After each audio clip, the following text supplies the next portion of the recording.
Hello again, guys. I am terribly sorry about delayed content since it's been a week since my last upload. I got a sinus infection and I said I don't really want to record. I did get some gameplay though, and there's obviously topics I want to talk about, namely E3, and that's what this video is going to be about today. So I'm going to admit that last year's E3 did leave me more excited, namely because Battlefield 1. I've actually, and obviously this isn't on my channel, but I was extremely hyped for that game. At some point I'm going to do a final verdict on Battlefield 1 once I'm done with all the guides, and you'll see kind of where my expectations from E3 landed.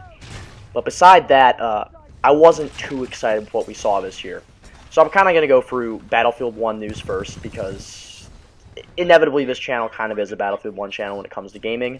And then I'll go through all the other games I'm excited for, all the other games games I'm excited for, which you'd expect, games I'm excited for, which I didn't expect and you probably wouldn't expect, and games I really could care less for. So starting off with Battlefield 1, we have a bit of controversy, namely the DLC that I assumed would be coming out in July is coming out in September. Now, I'm a reasonable person. They also, because they're adding more maps with this, I would normally not care. Here's the issue. I wanted this in July because I'm going to college in mid-August. So having this in September means I'm not going to get nearly the enjoyment I would have if it had came out in July. That's disappointed me.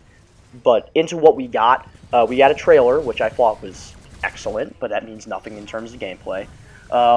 We got an announcement that we're going to get 11 weapons compared to the They Shall Not Pass 6, which is, phenomenal. I'm happy about that. We're going to get 6 maps, a 50% increase in your maps if you're a nerd, but that's obviously fantastic. And then we also got news about the release schedule for content over the summer.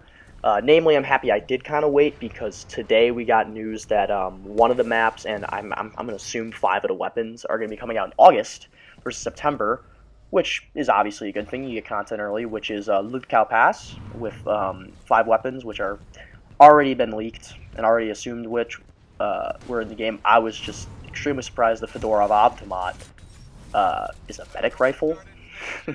That I could have sworn that was going to be an assault kit weapon, but whatever. As for what the 2 French DLC maps that came out, actually putting 6 today shall not pass. I have not played Nivelle Nights yet. It's out. I haven't played it yet, which kind of shows you how much my hype is for it. It's been out for roughly 2 days now, and I haven't played Battlefield 1. I mean, I'm playing Siege right now. That's probably part of it, but I don't know. I'm sure it's a great map. I heard it's a good map, but I'm just not like, oh boy, one Conquest map I can jump into, because mostly I play Operations. And Prise de Tahur is coming out in July, which I will be excited for, because if they're smart, they'll add an operation, and hopefully that'll be playable for a week or 2.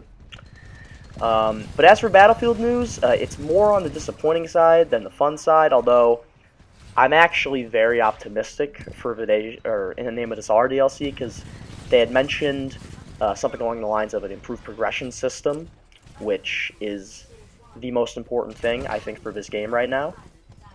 Content-wise, I think it's fine, and it was going to be fine, but because I have premium. But I'm very excited for a progression system. But Battlefield 1 wasn't even coming out, so let's get into the games that were coming out. Now, keep in mind, these games I'm going to list are games that are on my radar. I am dead sure that they're probably better games that I'm not mentioning. The fact that I don't know about them means I'm probably not going to buy them or care about them, so there's that. So we'll start with games that I'm excited for, that if you knew me, or just kind of expected I'd be excited for. Number 1 being Far Cry 5. I loved Far Cry 4. It was the first game I played on the PS4. I have great memories of that game. And the Far Cry 5 looks like it's just taking everything that was Far Cry, which people give it shit because it was the same game twice, but it's a damn good game twice, and it's taking on these principles of what made the game great and just building upon it. So that's a safe bet. That's going to be a great game. I'll put many hours into it. It's probably going to be my favorite single-player game in a year. Undoubtedly, I'm predicting that right now, so Far Cry 5 I am extremely excited for. Now this one should be obvious, but Battlefront 2. Battlefront 1 was undoubtedly not a very good multiplayer game. I played it for a decent amount of time when it first came out, but I ended up just soloing Siege. The beta was really fun. but from what I've heard and what I've seen, the skill gap has improved a little bit. People say, like, oh, there's more content. I really don't care much for the content if the gunplay is not enjoyable. It seems to have gotten significantly better.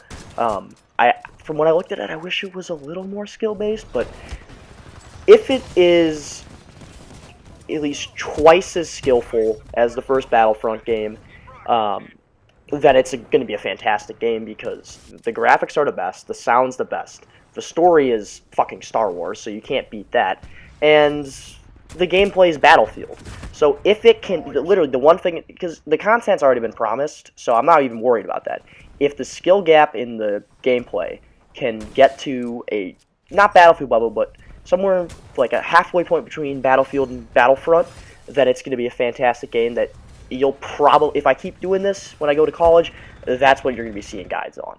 So I really hope for it. I'm optimistic for it, but I am slightly cautious. But at the end of the day, I'm inevitably going to buy it, so I am excited for it. And the last one you kind of would expect me to be excited for is Lawbreakers. I am actually anxious to get my hands on that. I think it comes out in August? I think the beta comes out in July for PS4. And I'm going to be honest with you, I am really looking forward to giving that game a shot. It looks like if Overwatch was a skill-based, like an extremely high-end, fast-paced skill-based shooter without like these fucking Hanzos and shit like that. If that's the case, I'm going to love this game. I mean, I know nothing about it. I've never played it. I don't see too many reviews on it. Most people don't have their hands on it yet. But I am, out of all of these I just talked about, multiplayer-wise, I don't have any expectations, yet I'm excited. So, I don't know. You'll be seeing Lawbreakers at some point when it comes out, because I'm actually pretty damn excited for it. Now I'm going to move on to games that kind of snuck up on me that I actually ended up being pretty fucking excited for. There's actually a lot of these this year, and this is what I think my favorite part about E3 is kind of sleeper hits, in quotations, that really got me going. And number one has to be Call of Duty World War II. You're going to make fun of me. You may just say, oh, you're a fanboy for a change of setting. It's not that. It's I looked at the multiplayer gameplay, and the only thing I said that's going to annoy me is the time to kill. And maybe it's the E3 build, maybe it's the way the videos are rendered. It's obviously fast, it's Call of Duty, but if it can be a reasonable time to kill, like Advanced Warfare or Black Ops 3 time to kill, the way the gameplay, the way the flow was moving in this game, and obviously the settings are amazing. It's World War II. People say, for me especially, I am a history buff, so like the reason I probably am still playing Battlefield 1 is because I am dead fascinated by World War I at this point.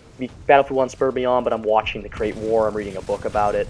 So the setting of World War II is something I'm extremely excited for. The gameplay looks pretty good, and I mean, the biggest reason I think I'm excited for it, because I realized Sledgehammer, the last Call of Duty game I really enjoyed since Black Ops 2 was Advanced Warfare. I fucking loved Advanced Warfare, because I thought, like, I had no expectations for the game. I figured, oh, it's going to be some of our Call, because right after Ghost, some crap game, and I played that game all year, because I thought, this is innovative, this is great, this is something, it's actually, so there's a skill gap here. So I actually, people say, oh, Treyarch's the best, Infinity Ward. No, I think in my mind right now, Sledgehammer's the best. So World War II has me hooked. I'm interested on it. I definitely want to play the beta, and I have a sinking feeling this might edge out Battlefront for me. At the end of the day, I'm optimistic it will, but I don't know if it will. But, you know, here's the hoping. Next up, and this one is important, because after this trailer, I went out and bought the previous game, and if you're, you know, savvy, it's Wolfenstein: The New Colossus. That trailer, as I said before, I'm a history buff. I loved that trailer. So literally, and I got so excited for that game to the point where I said, you know, I never played the New Order. I want to play the New Order. And I played it while I was sick, because when I'm sick, I love single-player games. That's how I play my single-player games, is when I'm ill. And I loved the New Order. I thought the gameplay could use it's pretty damn good for like a story. It's probably the best story-based shooter gameplay you're gonna get, if I'm gonna be honest. But the story was really I loved the story, Wolfenstein: The New Order. So, I mean, especially now after playing the New Order, I am probably, and this is gonna be weird, the most excited for New Colossus, because I don't see how it can be bad, because I actually like the way the story arc is building more, in New Colossus than it did in the New Order, which would be kind of weird for a sequel versus the first one. But, I mean, if I would do a lot to get my hands on New Colossus before I went off to college, but sadly I can't. I gotta wait till October, but damn, you better keep your eyes out for this one.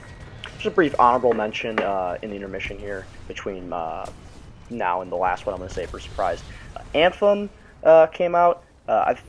People say good things about the trailer. I didn't really watch the whole thing because it was kind of cringy, and I in the middle of watching it, something happened. I don't remember what it was, but my eyes out are for it. I don't really know much about it. I didn't want to put it in either the good or bad category per se, so I just kind of threw it here. Just say, oh yeah, I'm aware Anthem exists.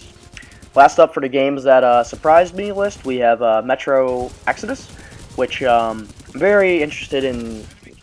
More terrified is the right word, of nuclear weapons, and I think I never played the first Metro games. I really should have, but this really looks interesting to me. I'm very curious to see where they go with it. I don't know much about the old ones. They say, oh, this one's more open. I don't know what the fucking old ones were, if they were open or closed, but the setting looks really interesting. Apparently the storytelling's pretty good, and the combat's decent, so seems like a pretty damn good single-player game to me that I'm going to keep my eyes out for, and I think you should too.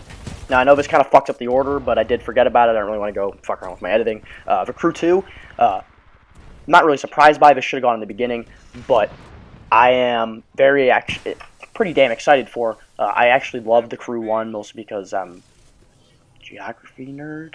If that's the right word. I actually do like maps and cities in the United States, and I love the driving from like Miami to Seattle, and this one just looks like a better version of the first Crew, so nothing but hype for that game. That should have gone in the first category. I'm looking through like a list right now to find one game that was on the top of my head, and I'm like, fuck, I can't not mention the Crew 2, so that one is going to get a 2 thumbs up for me versus like review and trailer and all that shit from E3, so definitely keep your eyes out for the Crew 2 if you have any interest in racing games at all. Moving on to the things I'm not really excited for, big game-wise.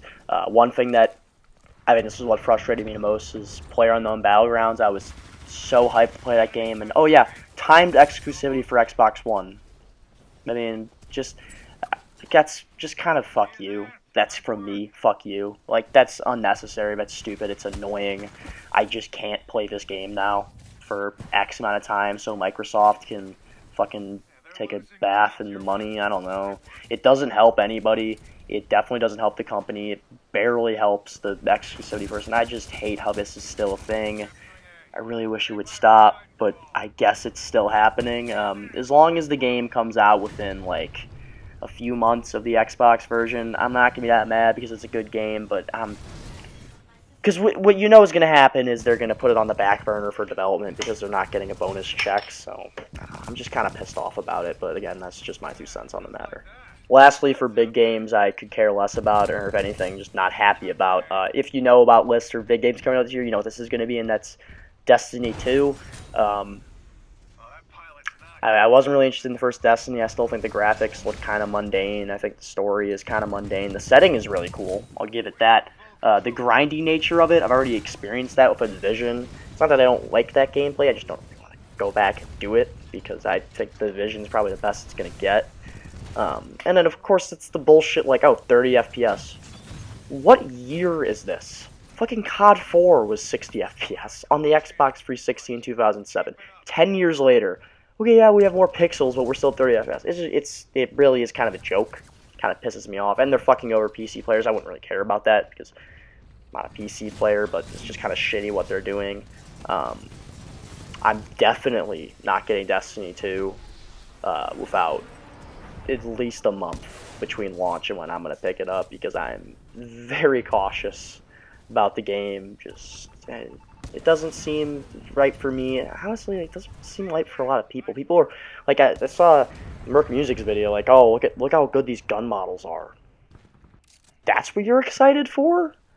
Like, it's a $60 game, dude. Like, you gotta get some gameplay in there, and rightfully so. The multiplayer looks shitty. Just generally speaking, it looks like a piece of shit, like a bad Halo. So I'm not, unless you like raids and you have friends that play it, I don't think I'm gonna get the game. And I don't know what people's fucking excitement about this is. Bungie, fucking masturbate over Bungie, whatever. I don't know. So Destiny 2 is not a big yay for me. That's pretty much gonna wrap it up for this video. I know it was kind of long for like a commentary type video, but I mean they had a fucking 3-day conference about it, so I made a 17-minute video, so you can chill. But yeah, for the future, I have all the footage from Battlefield 1 Assault Guide. I just have to do commentaries and research over it, so that's gonna be kind of long. But I would expect this by at least a week from now. That video is gonna be up. I'm gonna do a Wolfenstein: A New Order quick, like 5-10 minute review. That will be out this week. I might do a Killing Floor 2 review because that game came out free for PS Plus, and I've been playing a little bit with my friends, and I kind of like it. And then I might, if I get inspired by some political topic, I'll throw up a quick video because that takes like 30 minutes to make. But yeah, see you guys later.